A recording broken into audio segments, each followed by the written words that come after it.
Të dashur musliman, ju lutem kuptoni se unë nuk po sulmoj Muhamedin ose muslimanët. Në këtë video thjesht do të lexoj shkrimet islame dhe më pas do t'ju bëj disa pyetje të shkurtra, që të reflektoni dhe që t'i jepni përgjigje. Kemi parë se shkrimet islame u lejonin ushtarëve musliman që të zinin robëresha gratë jo muslimane në kohë lufte. Këto gra ishin të martuara dhe burrat e tyre jo musliman ishin ende gjallë. Ushtarët musliman dëshironin të kishin marrëdhënie seksuale me këto gra dhe për këtë gjë Kurani dhe Muhamedi ia plotësuan dëshirën duke i detyruar këto gra të martuara të divorcohen nga burrat e tyre. Dhe cili ishte rezultati i këtyre divorceve të jashtëligjshme? Qëllimi ishte që ushtarët musliman të martoheshin me këto gra dhe të kryenin marrëdhënie seksuale me ato. Tani që e dim se çfarë mësoi Muhamedi dhe çfarë u lejoi që të bënin ushtarët e tij musliman me robëreshat e martuara, le të zbulojmë se çfarë u bëri këtyre grave vetë Muhamedi në situata të ngjashme. Le të shohim shkrimet islame dhe të diskutojmë në lidhje me martesën e Muhamedit me një robëresh izraelite, të cilën ai e bleu me anë të tregtisë së skllëverëve. Emri i saj ishte Sofia dhe në atë kohë ajo ishte e martuar me një burr izraelit që quhej Kinana. Do të shohim se një prej arsyeve pse Muhamedi u martua me Sofian ishte sepse ajo ishte shumë tërheqëse seksualisht. Dhe për ta plotësuar tablon, disa prej tregimeve thonë se ajo ishte vajza e një drejtuesi fisnor izraelit.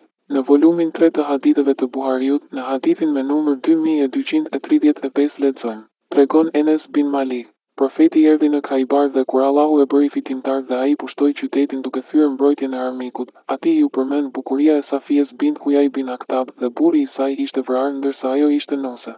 I dërguari i Allahut e zgjodhi atë për vete dhe u nis me të derisa arriti në Sadr Rauha, ku menstruacionet e saj kishin mbaruar dhe ai u martua me të. Mbase po pyesni veten se si ishte vrarë burri i Sofias, sado groteske dhe tronditse mund të duket, Muhamedi, kësaj gruaje burrin ja torturoi mizërisht duke përdorur zjarr dhe më pas urdhëroi t'i pritej koka. Muhamedi u martua me këtë grua pak kohë pas kësaj ngjarje, dhe për ta thelluar akoma më shumë plagën, Muhamedi jo vetëm që i mori këtij burri jetën dhe gruan, por i mori këtij burri izraelit po ashtu dhe pasurinë, siç dhe lexojmë tek libri me titull Sirat Rasul Allah, që përkthehet Biografia e lajmëtarit të Allahut, e shkruar prej Ibn Ishakut. Në faqet 514 dhe 515 lexojmë: kur apostulli, domethënë Muhamedi, pushtoi Al-Kamus, fortesën e Ibn Ebul Hukejt, Sofia që ishte e bija e Huyej bint Aktab u soll tek ai së bashku me një grua tjetër. Bilali që po i sillte ato i la të kalonin tek judenjt që ishin therrur, dhe kur gruaja që ishte me Sofian i pa ata, kliti dhe goditi fytyrën e saj me shuplaka dhe hodhi pluhur mbi kokën e saj. Kur apostulli, domethënë Muhamedi, e pa atë tha: largojeni këtë djalë prej meje. Ai urdhëroi që Sofia të vendosej pas tij dhe i hodhi mantelin sipër, në mënyrë që muslimanët ta dinin se ai e kishte zgjedhur atë për vete.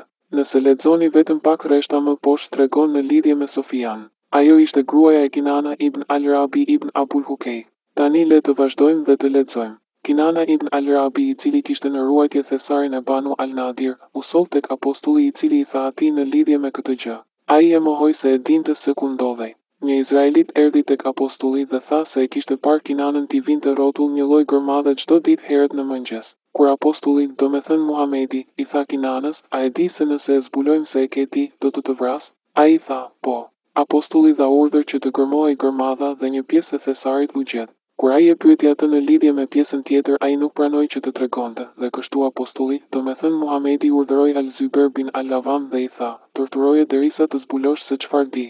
Kështu që ai ndezi një zjarr me strall dhe i vendosi hekur të nxehtë në kraharor derisa ai ishte gati i vdekur.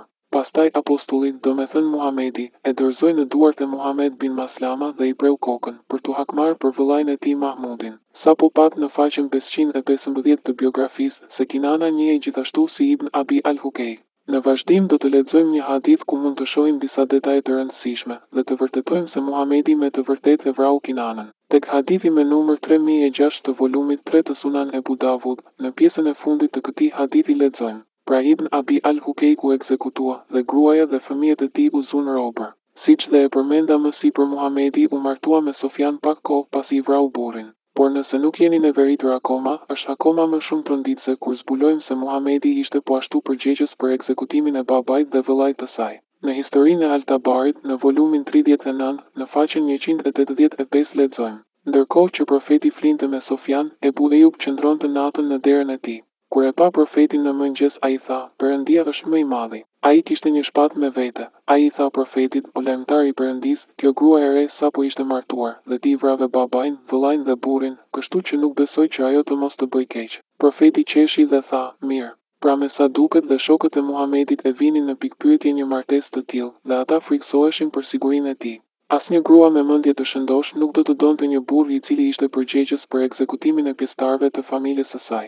Në fakt, në një tregim citohet se Sofia në të vërtetë e urrente Muhamedin. Tek një libër me titull Dalail al-Nubuwah që përkthehet Shenjat e profetësisë, shkruar për Imam al-Baihaqi, në volumin 4, në faqen 230 lexojmë: Sofia tha, unë e urreja lajmëtarin e Allahut më shumë se çdo tjetër. Ai më ka vrarë burrin dhe babain, edhe pse më kërkoi falje. Dim gjithashtu se Muhamedi e bleu Sofian nga një burr që quhej Dia, i cili në atë kohë e kishte marrë Sofian si skllaven e tij. Tek Sunan Ibn Majah, në volumin 3, në hadithin numër 2272 lexojmë: Është transmetuar prej Enesit se profeti e bleu Sofian për 7 skllëve. Një prej atyre që e treguan Abdurrahmani tha, nga Dia Kalbit. Dhe ky hadith është sahih ose i vërtetë. Tani pasi lexuam në lidhje me historinë e Muhamedit dhe të Sofias në biografi dhe në tregimet mbështetëse të vërteta, që e vërtetojnë këtë histori, duat ju pyes ju që jeni musliman dhe ju që keni menduar të konvertoheni në Islam. Si ndjeheni në lidhje me sjelljen e Muhamedit?